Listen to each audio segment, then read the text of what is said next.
Bonjour. Mbalma assalamu alaikum. Je reviens mais c'est une vidéo flanala kadaka vidéo follow malheureusement bloqué là à ma seka diffuser. Nya fo ina chuamna ambe kelem konala kumaka communication joraga bon kelem konala kojugu. Kadaka jugu ni maore to bi nyombulu. Chugoya muna uba bali hali anga seka kuma. Kadaka outil de communication de masse nous met en boulot amagla on yere fi en tate nga ambela jele ne ba servir ala ba fo jiem ba servir ala chugamna donc ele konna la ni wati na nafaka bon kosobe o kama mbe bo al samba o kuma nyoya munu me sega ta radio la ka la se tugo dawla be ya maria duma o sega ta o ba la se radio la ba fo galila o ba ke chugamna zinna mase ma shika ya maria nyini mfe bela jele me sega ta ka blaka ta ka radio la ka kuma kan la teme baro mena boli munga nya fo nyina ambe kele mun ko nala ni kele akuka du akadu ba fo juma tina fo jamana fla bi wuli doron ka nyogon la doron ka kele ke nyogon fe o fente ngai bai ka fo jamana kunduru o jamana kunduru mawde be wuli ka bingin wala ta nyesi jamana uma majume mamun iba soro du wora o be no puissance ba o bula be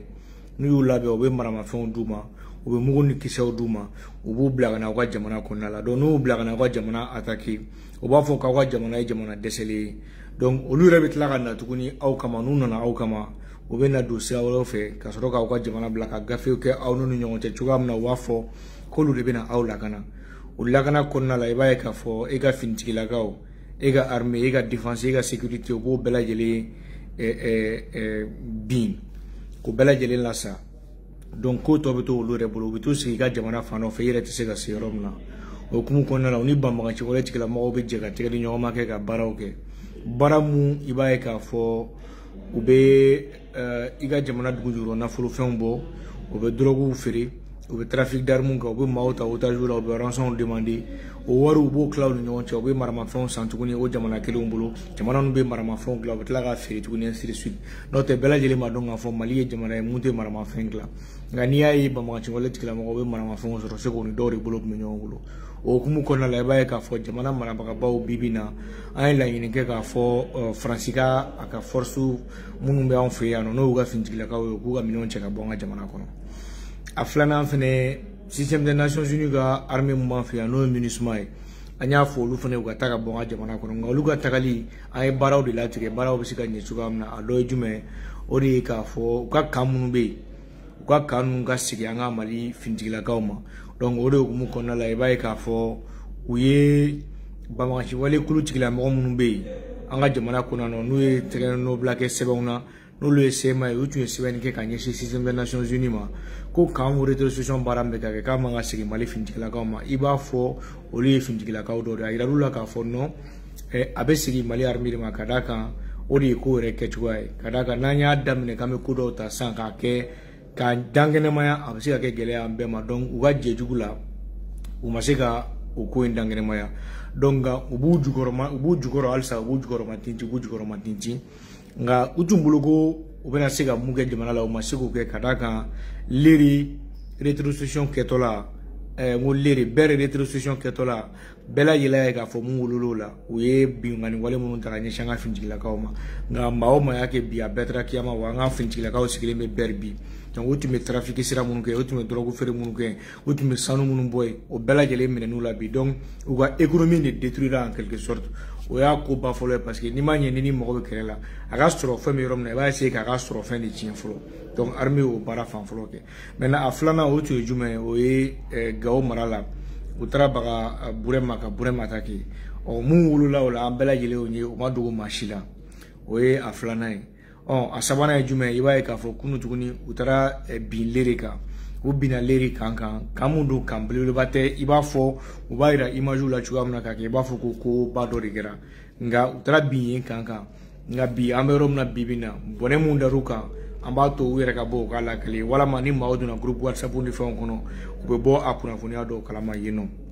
donc o yi ka yira k'a fɔ nunu mana wale o wale ta o tɛ se an ka cɛdenw na o mana sira o sira ta o tɛ se an ka cɛdenw na nka a baara kuntala jan don ka d'a kan i b'a ye k'a fɔ nin fɛn misɛnnin ninnu ka taa bi an ka yɔrɔ kan o tɛ ban kɛlɛw la nka cogo jumɛn de bɛ se ka kɛ pour que ka se ka a kow lasumaya k'a lasa yaasa an bɛ se ka teliya o ma o de ye population ka collaboration ye donc an b'aw ka collaboration de demander an ka finitigilakaw fɛ ka d'a kan bi diɲɛ kɔnɔ n'i ye Amérique jamana ta i b'a ye k'a fɔ ni gɛlɛya o gɛlɛya binna Amérique jamana kan Américain denw bɛ kɛ jamana kelen de ye ka se ka bɔ ka wuli ka jɔ u ka jamana ye i b'a ye k'a fɔ o bɛ ten Chinois jamana la o bɛ ten Russie jamana la o bɛ ten diɲɛ jamana fantan ani naani bɛɛ lajɛlen fɛ bɛɛ lajɛlen bɛ wuli k'i jɔ i ka jamana ye donc o de ɲininen don malidenw fɛ gɛlɛya mun bɛ yen différent mun b'an ni ɲɔgɔn cɛ an k'olu bila k'an ka wuli i b'a fɔ kɔnɔkulu kelen ka se ka jɔ an ka jamana ye ka d'a kan a tɛ taa o kɔ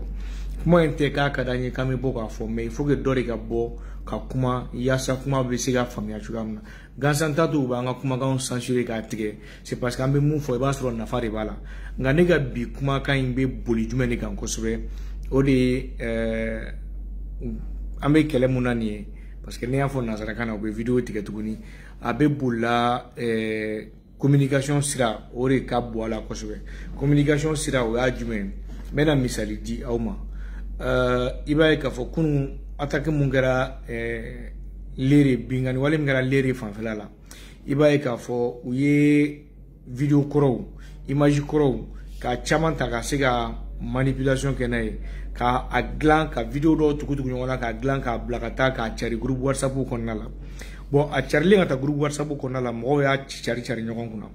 bon i b'a cari ɲɔgɔn kunna a danganiya t'e bolo k'a fɔ ko yɔrɔ mun bɛ ka fɔ ko o de video ye nin ye i b'a ye k'a fɔ ko o video t'o yɔrɔ ye nka e b'a cari e bɛ maaw lasiran e bɛ maaw dusukun la panpan donc finalement ɲɛnɛ ka kɛ sababuya ye ka se ka na stabilité i ka jamana kɔnɔ e bɛ na ni gɛlɛya de i ka jamana kɔnɔna la donc o b'a to a bɛ laɲini groupe WhatsApp administrateurs bɛɛ lajɛlen fɛ mɔgɔ minnu bɛ nin video sugu ta k'a propager aw ka groupe WhatsApp kɔnɔna la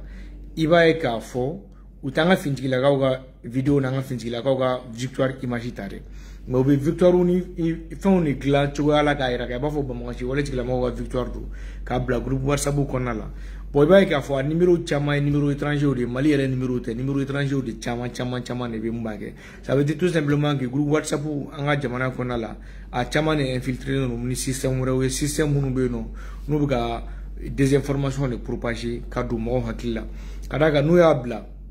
WhatsApp kan n'u y'a bila WhatsApp kan u bɛ tɔgɔ ni fɛn mun sɛbɛn a la adamadenya de don hakilina la a bɛ jigin e kunna non i jɔ ka taa Facebook fɛnɛ kan ka taa vérifier i taara Facebook fɛnɛ kan n'i y'o tɔgɔ kelen taper dɔrɔn i b'a ye k'a fɔ compte wɛrɛw de bɛ mun bɛ o relais ta tuguni k'o video kelen bɔ mais i b'a sɔrɔ numéro mun y'a bila WhatsApp kan o numéro kelen de bɛ o compte Facebook in sanfɛ TikTok fɛnɛ i b'a sɔrɔ la même chose TikTok je ne maîtrise pas trop mais donc c'est au système de b'u bolo ils font ce u b'o o de ta ka se ka i hakili papa donc finalement i yɛrɛ hakili tɛ sigi i ja tɛ sigi i ja bɛ wuli bon o ni gɛlɛya ni kɛlɛ mun bɛ nin wagati in na ce n'est pas ce qu'il faut bon an ka bɔli ye ka mɔgɔw rassurer donc n'i bɛ groupe WhatsApp mun ɲɛmɔgɔya la ni mɔgɔ b'i ka groupe kɔnɔ mun bɛ nin kɛ i bɛ se ka kangari da ye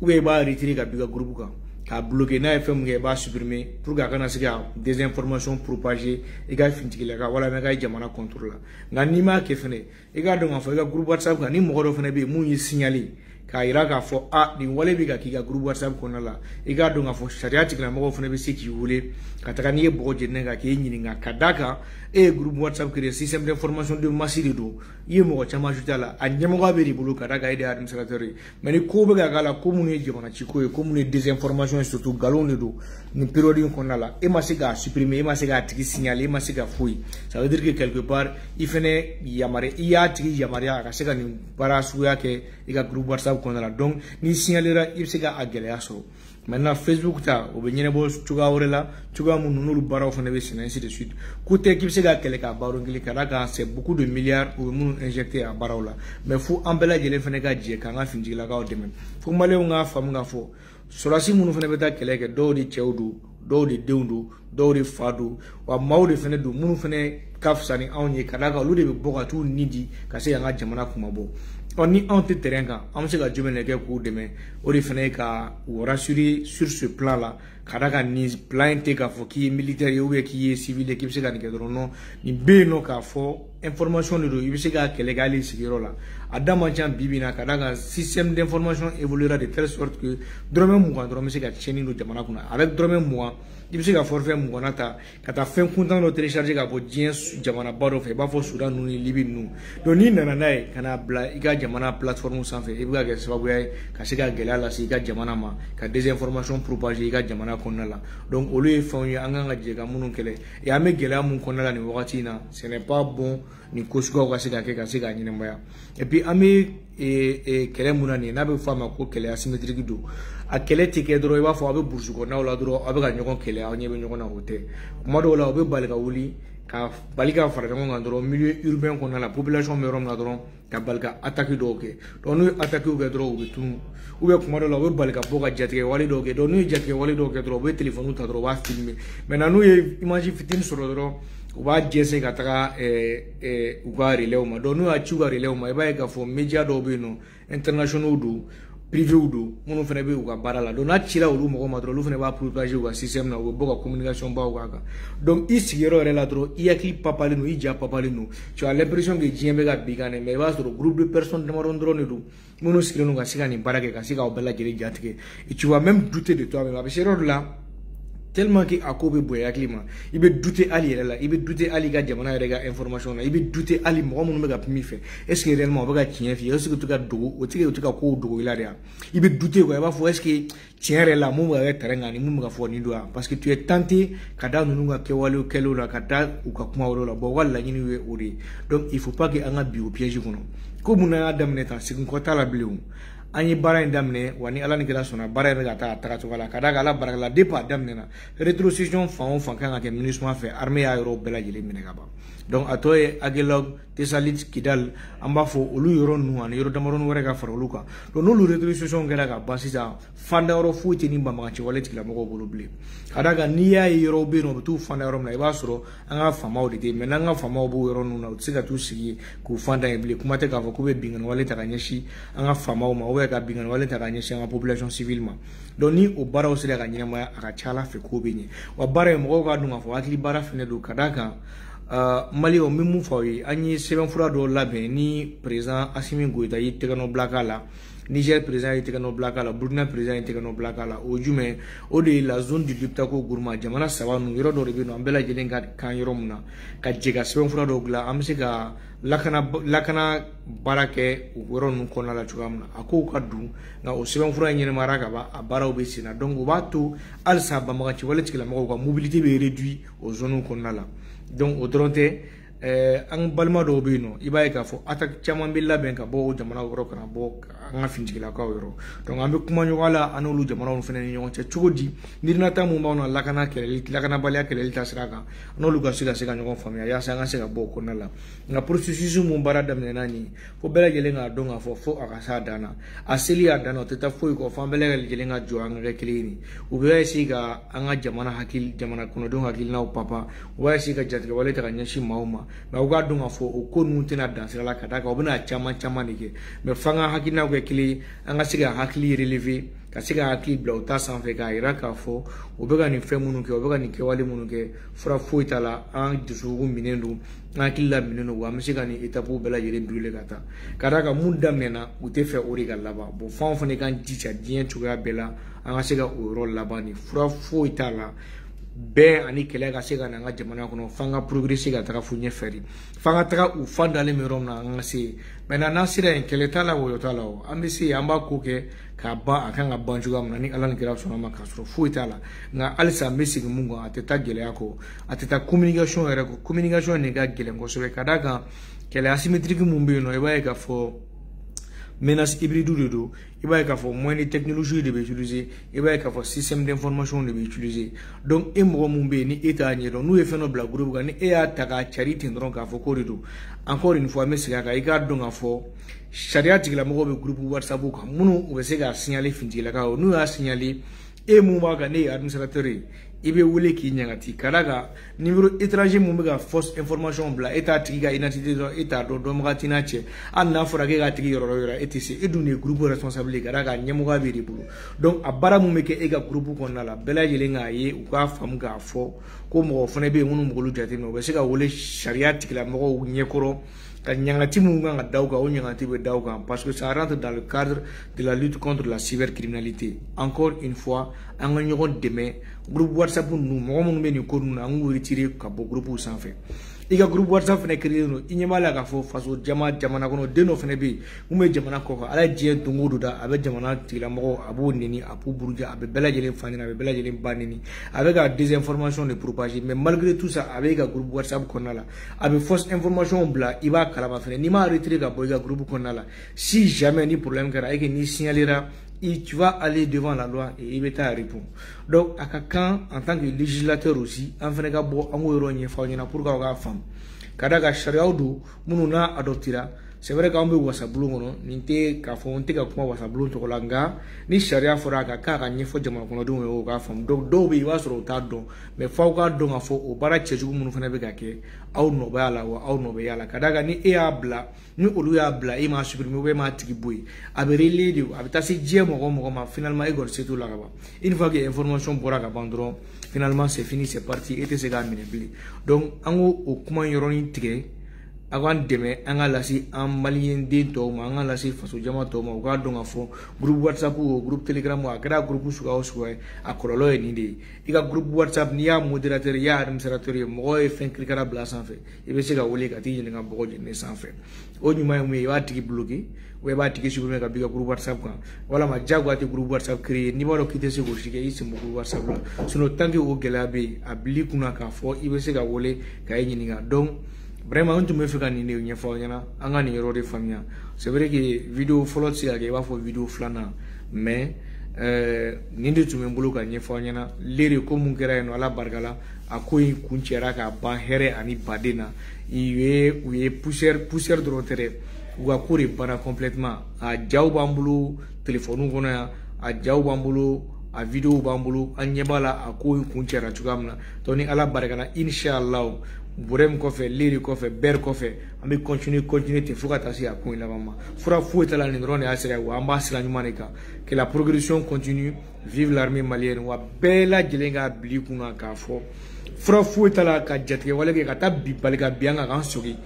ni te bala encore une fois fura foueta la ba sogi mais nous on sogi anga jo anga findikela ka we kada nan jo anga findikela ka we fura foueta la mejo bela jelenga fam ga fo communication pour les moubé en drone et c'est qu'au coin qu'elle est qu'au bampéo en civilou un groupe WhatsApp pour contrôler un amoko cliquera moubé un retirer à un groupe WhatsApp là un jamana aseni un jamana bo bambaka chiwale tikila moko boloni ala ngira sonama mali bena tlaka ja famba fo eba foko a tiana ngunta don oni ndo mbena se wale ko kunta la jante ngati tafu moko ga jo atetafu moko ga kuma nyogon feri assalamu alaikum warahmatullahi ta'ala wa barakatuh ala kambengeli malaka nga jamana basiki mention spéciale aux femmes merci beaucoup.